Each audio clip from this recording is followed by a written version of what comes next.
Joining us now, Fox Business host from the Kudlow Show. He's Larry Kudlow. Larry, we love having you on. Larry, when you heard Phil Flynn, his report there, what was your reaction? Well, look, I'm a big fan of Phil Flynn, but I think the idea of releasing all this oil from the Strategic Petroleum Reserve is first and foremost a terrible idea. It's not there for political price fixing. It's there for a national security emergency or, you know, a hurricane or something that wipes out Texas oil temporarily. Now, in terms of releasing it overseas, it doesn't really matter. These are world prices of oil. So that, you know, I just don't agree with that particular point of view. The Spro thing, look, Lizzie, you're still, West Texas still $103 or $102, so it's still very high. Brent is about $5 higher. I don't see any appreciable effect on world oil prices from Strategic Petroleum Reserve. Right. It's just a waste of our emergency resources. Regarding the issue with Saudi Arabia, look at a couple things. First of all, the Bidens have treated the Saudis very badly in several respects. We've not helped them with the uprising in Yemen, and most importantly, we're tilting toward Iran. That's the biggest problem. In fact, we are, incredibly enough, allowing Russia to represent us and the other parties in these talks to restart an Iranian nuclear deal, which is utter insanity. They lie, they cheat, they steal. There'll be no verification. Any money, you know, hundreds of billions of dollars could flow to Iran as the Trump sanctions are lifted. And in fact, we're supposedly going to carve out the Russian sanctions so the Russians can build more or bigger nuclear facilities in Iran. This is insanity. Yeah, well, you know, and that's the thing that's got the Saudis up in arms, and it's also got the Israelis up in arms. So that's the nutty part of the Biden story. Yeah, we hear, I mean, this is the thing. I mean, the strategic reserves, you're right.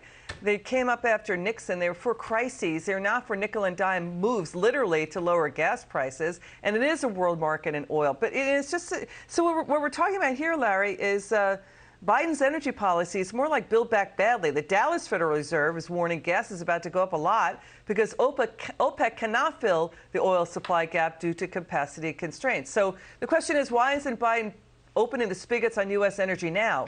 Even the president said higher gas is a tax on drivers. Watch this. It's estimated that the driving on those roads, those 700 miles, roughly 700 miles, that need repairs cost New Hampshire drivers at least an average of $476 a year extra in gas and repairs and longer commute times. That's a $476 hidden tax on New Hampshire drivers. You know, Larry, this may be the closest Biden cares about economic growth and prosperity and what's happening in U.S. pocketbooks, that soundbite. I mean, his latest economic report, I think it doesn't really talk even about inflation. What do you think? Look, I mean, this is just such baloney. I mean, come on.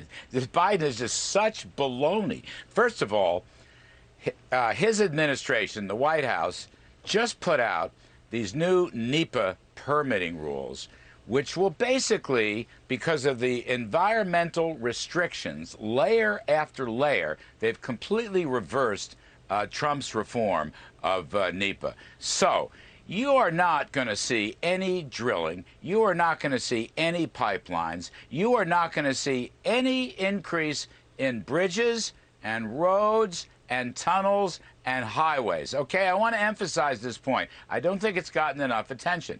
They are layering on endangered species, clean air, clean water, the cumulative effects of the social cost of carbon. This goes back a century, forward a century. The way they're trying to measure this thing, it's all phony baloney. Nothing has changed.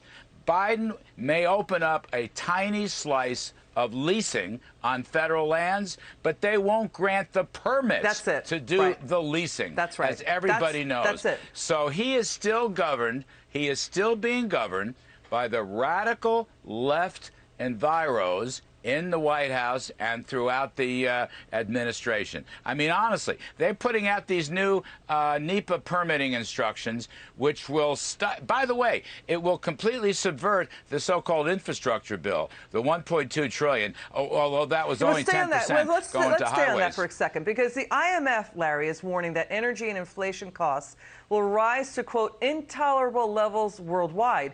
Even former Obama Treasury advisor Stephen Ratner, in a New York Times op-ed, he said the president's $1.9 trillion American Rescue Plan will go down in history, quote, as an historic, extraordinary mistake for igniting inflation.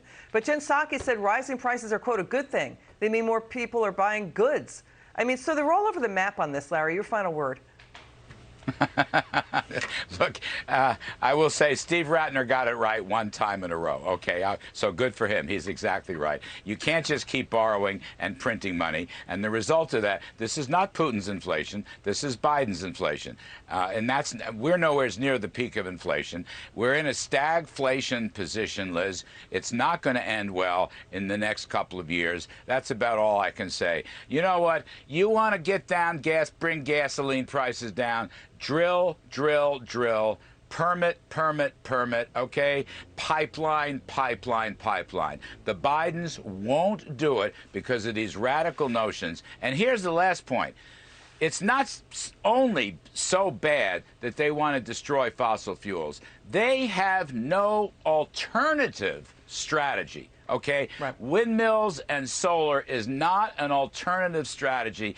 And it's not. The only thing that's good about this whole story, Liz McDonald, is that the cavalry is coming and things are going to change. Yeah, the midterm elections. You know, you're right. It's like the policy fell down the stairs and out the front stoop and out into the street with this White House. Listen, if I can get you to laugh about inflation, Larry, I'm happy. Larry Kudlow, you're terrific. Come back soon. It's good to see you.